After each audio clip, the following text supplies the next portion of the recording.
Okay, ఇదంతా ఒక ఎత్తు. అండ్ మరి బీజేపీలో బీఆర్ఎస్ విలీనం అనే మాట ఏంది శ్రావ్య? బీజేపీలో బీఆర్ఎస్ విలీనం ఏంది శ్రావ్య? ఇందాక మనం మాట్లాడుకున్నాం.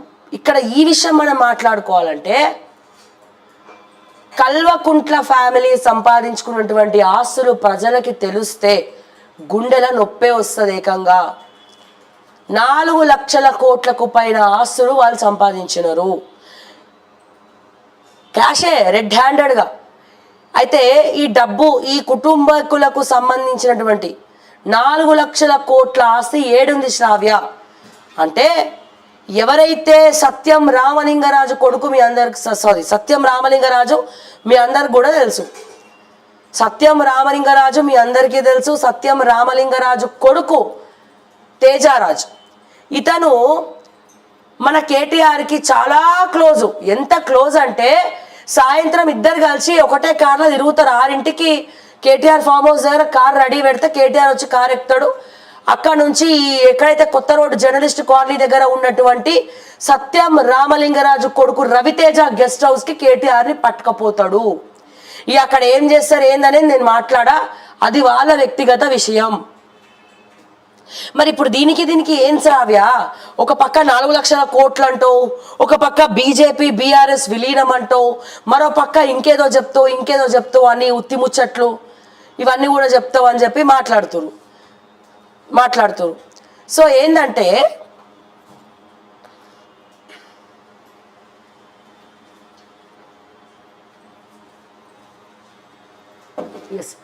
ఏంటంటే ఇక్కడ మీ అందరికీ కూడా తెలుసు, ప్రత్యేకంగా నేను చెప్పక్కర్లే, సత్యం రామలింగరాజు కొడుకు very close to KTR. In fact ఒక రకంగా అన్నీ కలిసే చేస్తారు. అండ్ ఇన్వెస్ట్మెంట్స్ కూడా వీళ్ళ కంపెనీలలో చాలా ఉంటాయి. పాయింట్ నెంబర్ 1, మరి బీజేపీ బీఆర్ఎస్ విలీనంకి సత్యం రామలింగరాజు కొడుకు రవితేజకు ఈ 4 లక్షల కోట్లకు మరి సంబంధం ఏంది అని చెప్పి నేను చెప్పాలంటే ఇది చాలామంది పెద్దలకు తెలిసినటువంటి విషయం. కార్యకర్తలకు తెలుసో లేదో నాకు తెలియదు. ఇట్లాంటివి మాట్లాడినప్పుడు ఖచ్చితంగా కార్యకర్తలందరూ కూడా నిజంగా చాలా బాధపడుతూ ఉంటారు. కానీ 4 లక్షల కోట్లు అనేది ఎవడి సొమ్ము? తెలంగాణ ప్రజల సొమ్ము. సరే, ఇప్పుడు వీళ్ళు వచ్చిన వాళ్ళు ఏమైనా చక్కనే వాళ్ళు కాదు. రేవంత్ రెడ్డి కూడా గదే బ్లాక్మెయిల్ దందా స్టార్ట్ చేస్తున్నా అంటే దీన్ని బట్టి అందరు దొంగలని అర్థమైపోయింది. సరే, ఈ 4 లక్షల కోట్ల ముచ్చట ఏంది? ఈ తేజ దగ్గర ఈ కల్వకుంట్ల కుటుంబానికి సంబంధించినటువంటి 4 లక్షల కోట్లు వీళ్ళు పెట్టిరు. కేటీఆర్ బాగా పరేషాన్లో ఉన్నాడు, టెన్షన్ అవుతుండు. ఇవి ఎక్కడున్నాయి పైసలు? తేజారాజు తీసుకుపోయి సింగపూర్లో పెట్టిండు. 4 లక్షల కోట్లు సింగపూర్లో ఉన్నాయి. ఇప్పుడు ఈ 4 లక్షల కోట్లు ఇప్పుడు ఈ రేవంత్ రెడ్డి టార్గెట్ చేసిన, లేకపోతే ఇంకెవరైనా టార్గెట్ చేసిన, ఒకవేళ తేజారాజు అమ్ముడు పోతే ఈ 4 లక్షల నోట్లు తీసుకొని ఎక్కడికైనా పంగనామాలు పెడితే, ఇప్పటికే చాలామంది కేసీఆర్ కొన్ని డబ్బులు తీసుకొని టికెట్ అనౌన్స్ చేసిన తర్వాత డబ్బులు తీసుకొని పారిపోయినారు. తర్వాత ఎన్నిసార్లు కేసీఆర్ గారు ఫోన్ చేసినా, వీళ్ళు బీఆర్ఎస్ పార్టీ వాళ్ళు ఫోన్ చేసినా వాళ్ళు ఆన్సర్ చేస్తలేరు. పెద్ద ఎత్తున పైసలు తీసుకొని వెళ్ళిపోయినారు. ఈ బీబీ పాటిల్ లాంటి వాళ్ళు, రంజిత్ రెడ్డి లాంటి వాళ్ళు, ఇంకొంతమంది. మరి ఇప్పుడు ఈ 4 లక్షల కోట్లు సరే తీసుకోవడం ముచ్చట పక్కన పెడితే, తెలంగాణ ప్రజలకు ఆ 4 లక్షల కోట్ల గురించి డీటెయిల్స్ బయటికి వస్తే వీళ్ళ పరువు పోతుంది. ఇన్ని కోట్లు ఎట్లా సంపాదించారు? ఇన్ని రోజులు కాపాడుకున్నటువంటి పేరు, తెలంగాణ ఉద్యమం అది ఇది అని చెప్పి ఏవైతే మాట్లాడినామో గా పరువంతా కూడా పోతుంది.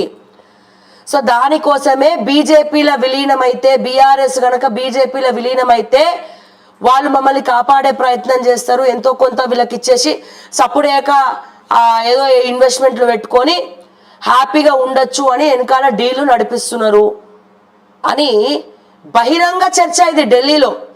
ఇది ఢిల్లీలో బహిరంగ చర్చ. మరి ఎందుకు చెప్తున్నావు అంటే, నేను 2 రోజులు పోయి వచ్చిన ఢిల్లీ. ఓకే, నేను నిన్ననే వచ్చిన.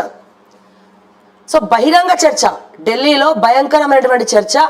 సో ఈ 4 లక్షల కోట్లు ఈ తేజారాజ్ అని ఎవరైతే వ్యక్తి ఉన్నాడో, ఈ కేటీఆర్కి జాన్ జిగిరి జిల్లి చెప్ప గోడ మీద కప్ప ఇక ఎన్ని ఉంటే అన్ని తేజరాజు. ఇక ఎంత క్లోజ్ అంటే ఇక సాయంత్రం 6 గంటలు అయితే చాలు ఇక చెట్టాపట్టాలు వేసుకొని తిరుగుతారు.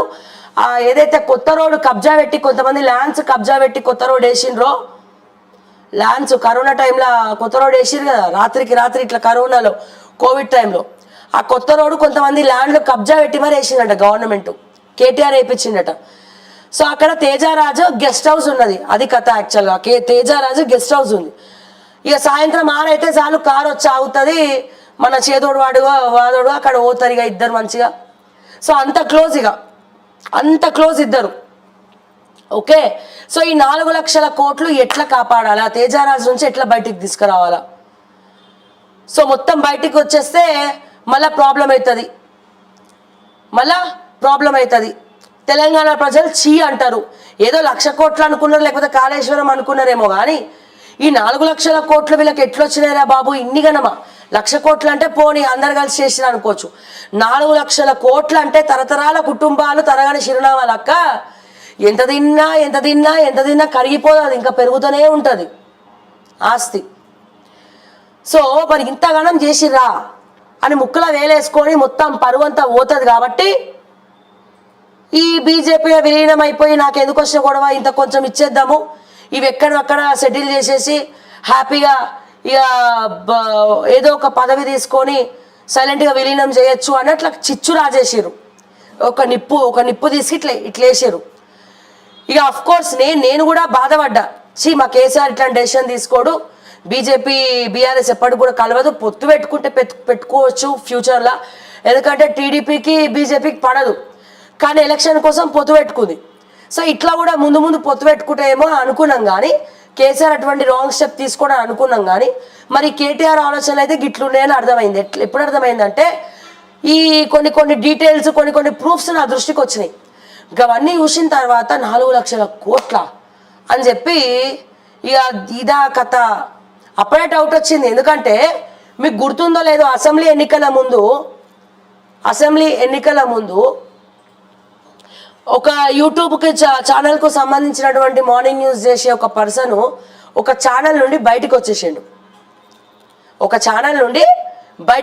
వస్తూ ఏమన్నాడు, కేటీఆర్ ఫేస్ టైంలో మాట్లాడిండు, మొత్తం మేము చేసిన వీడియోలన్నీ కూడా మా ఈ ఛానల్ ఓనర్ ఎవరైతే ఉన్నాడో ఆయన డిలీట్ చేసిండు, 80 కోట్లకు ఆ యూట్యూబ్ ఛానల్ బేరం పెట్టిండ్రు. సో ఇప్పుడు ఆ ఇచ్చినటువంటి ఫండింగ్తోనే ఈ శాటిలైట్ అనేది స్టార్ట్ అయింది.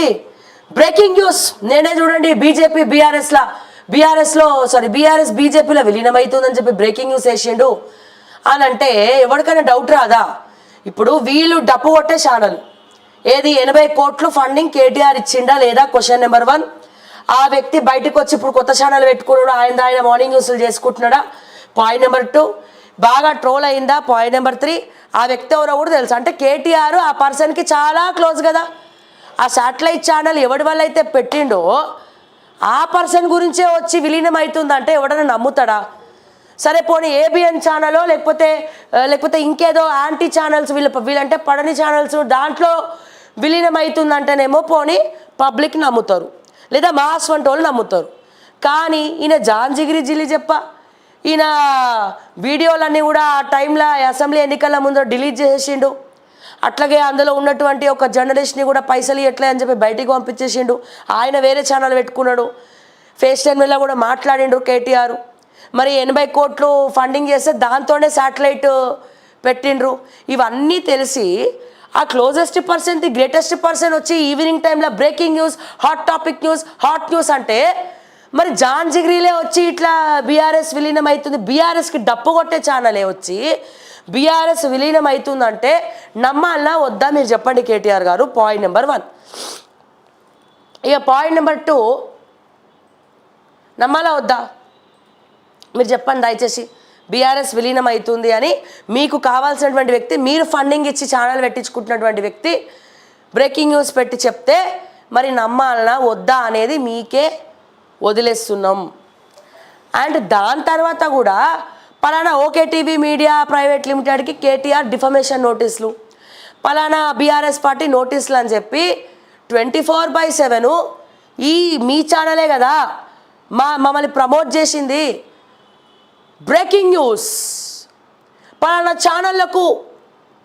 ఛానళ్లకు డిఫమేషన్ నోటీసులు పంపించిన KTR, Kalvakuntla Taraka Ramarao BRS working president అని కంటిన్యూస్గా. మేమైతే అట్లా న్యూస్ వేసుకోలేము, ఎందుకంటే మేము ఏదో అడపా ఏదో చిన్న ఛానల్ మాది. అంత పెద్ద కోట్ల రూపాయలు ఇచ్చి అడ్వర్టైజ్మెంట్ చేసుకోవాలంటే మామూలు విషయమా? సో మాకు ఫ్రీగా పబ్లిసిటీ అయితే అయ్యిందనుకోండి అంత పెద్ద ఛానల్లా. 24/7 వేసిందే ఇక వేరే వార్తలు లేనట్టు. పలానా okay TV media broadcast private లిమిటెడ్కు నోటీసులు పంపించిన కేటీఆర్ అని చెప్పి రిపీటెడ్గా వేసిర్రు. మరి మీకు అనుకున్న ఛానల్ అయితేనే గట్లేసి మమ్మల్ని ప్రమోట్ చేసినాయి. మరి ఇన్ని చేసిన ఛానళ్ళు ఇప్పుడు వచ్చి విలీనం అవుతుందని చెప్పి వాళ్ళు చెప్పగానే మీరు నెక్స్ట్ డేనే ప్రెస్ మీట్ పెట్టి మేము ఖండిస్తున్నాం, మేము కేసులు పెడుతున్నాం, గాడిది గుడ్డు పెడుతున్నాం అంటే ఎవడన్నా నమ్ముతాడా? అయితే మీకు చెడిపోయి ఉండాలా, లేదా ఇది ఒక కుట్ర అయి ఉండాలా? మేము ఏదనుకోవాలో దయచేసి మీరే చెప్పాలి సమాధానం. సో ఇవన్నీ కూడా జరుగుతున్నప్పుడు ఏది నమ్మాలో ఏది నమ్మద్దో అర్థం కానటువంటి పరిస్థితి. ఇక మీ అభిప్రాయ సూచనలు కూడా కమెంట్స్ రూపంలో తెలియజేయండి. పిచ్చి కమెంట్లు పెడితే మాత్రం డొక్క తీస్తా బిడ్డ, పిచ్చి కమెంట్లు పెడితే మాత్రం డొక్క తీస్తా. సబ్జెక్ట్ గురించి మాట్లాడండి, అంతేగాని ఇక ఏమో పెడతారు, ఇక బూతులు పెడతారు. బండ బూతులు ఎట్లా పెడతారంటే, ఇంకొకడోడో పెట్టిండు, మరి కేటీఆర్ నేర్పించిండా, మరి ఇవి కేటీఆర్ గారు చెప్తారా, మరి ఎవరు చెప్తారో తెలియదు, కానీ అడ్డమైన బూతులు పెట్టిస్తారండి, అడ్డమైన బూతులు కమెంట్లు. అర్థమైందా? దమ్ములు ఉంటే సబ్జెక్టు మీద మాట్లాడండి. ఈ బూతుల రాజకీయాలు, ఈ బూతుల కమెంట్లు పెడితే అకౌంట్ ట్రేస్ చేసి మరి వస్తాం మళ్ళీ మీ ఇంటికి. తెలుసు కదా ఎట్లుంటుందో నాతోని. సో దయచేసి కమెంట్స్ మీరు తిట్టాలనుకున్న సబ్జెక్ట్ గురించి తిట్టండి, మీ అభిప్రాయాలను తెలియజేయండి. ఇది కాదు అని ఖండించండి. బండబూతులు పెడతాం అమ్మాయి అని చూడకుండా అంటే మాత్రం నేను ఊరుకోను. అండ్ అట్లనే ఈ సందర్భంగా ఇంకో విషయం కూడా చెప్పదలుచుకున్నా. నిన్న సీనియర్ మోస్ట్ జర్నలిస్ట్ విజయారెడ్డి గారిని అండ్ అట్లాగే ఇంకొక జర్నలిస్ట్, ఇద్దరు జర్నలిస్టులని కూడా మరి కొడంగల్కి వాళ్ళు ఒక ఇష్యూ మీద రైతు రుణమాఫీ గురించి అడుగుదామని చెప్పి పోతే కొంతమంది మూకలు, ఈ మరి రేవంత్ రెడ్డి గారి బ్యాచా ఎవరి బ్యాచో తెలియదు, కానీ వాళ్ళ సొంత ఊరిలో మరి జర్నలిస్టులని, మహిళా జర్నలిస్టులని మరి కించపరచడం, మైకులు లాక్కోవడం, చేతులు పట్టి గుంజడం, ఇవన్నీ కూడా నేను తీవ్రంగా ఖండిస్తూ ఉన్నా. చాలా బాధాకరం ఇవన్నీ. ఇది రాజకీయ కుట్రన, వాళ్ళు ఏ ఛానలు ఎవరు పంపించిరు ఇవన్నీ పక్కన పెట్టండి. అన్నిటికంటే ముందు వాళ్ళు ఒక మహిళ అమ్మాయిలు అండ్ జర్నలిస్టులు, వాళ్ళ మేనేజ్మెంట్ చెప్పింది వాళ్ళు ఖచ్చితంగా చేయాల్సి వస్తుంది. నేను మళ్ళా చెప్తున్నా, మేనేజ్మెంట్ ఏది చెప్తే అది చేయాల్సి వస్తుంది. సో నువ్వెవడరా, నువ్వు చేతులేస్తున్నావు, నువ్వు ఇట్లా మైక్ పట్టుకొని గుచ్చుకుంటున్నావు, వాళ్ళ భుజాల మీద చేతులేస్తున్నావు. వీడియో ఉందా? లింక్ పెట్టండి ఒకసారి. పెట్టిండ్రా? మహిళా జర్నలిస్టులు అంటే అంత శుల్కనా? ఫీల్డ్కి వచ్చి పని చేస్తూ ఉంటే ఏ పార్టీ ఏందని పక్కన పెట్టండి కాసేపు. అసలు నువ్వెవడరా భయ్, నువ్వెవడివి? అదే నేను ఆ ప్లేస్లో ఉండుంటే చొప్పూసుకొని కొడుతుండే నా కొడుకుని ఇష్టం వచ్చినట్టు. ఏ ఛానల్ ఏందని పక్కన పెట్టు. ఫీల్డ్లో ఒక మహిళ వచ్చి తిరుగుతుంది, ఒక జర్నలిస్ట్గా అడుగుతుంది అన్నప్పుడు చూపిస్తారా భయ్? నువ్వు ఎందుకంత భయపడతావు? బరాబర్ రేపు నేను కూడా వస్తా, చూపిస్తా. ఏం బిక్తారండి మీరు? ఇదా సభ్యత సంస్కారం మీ రేవంత్ రెడ్డి నేర్పించింది? కేటీఆర్ ఏమో కమెంట్లు పెట్టిస్తాడు మా అస్వంటోళ్ళ మీద, రేవంత్ రెడ్డి ఏమో దాడులు చేపిస్తారు అస్వంటోళ్ళ మీద. అంటే ఏమనుకుంటున్నారు అబ్బాయి? మహిళలు అంటే ఏమనుకుంటున్నారు? మీలాంటి వాళ్ళ వల్లనే కదా అడ్డమైన ఇవన్నీ కూడా జరుగుతున్నాయి. చులకన భావంతో చూస్తున్నారు బయట. చాలామంది ముందుకు వస్తలేరు, వచ్చే ఇద్దరో ముగ్గురో ఇది చేస్తూ ఉన్నారు. సిగ్గుశరాలు ఉండాలి మీకు కొంచెమన్నా. పెట్టిండ్రా?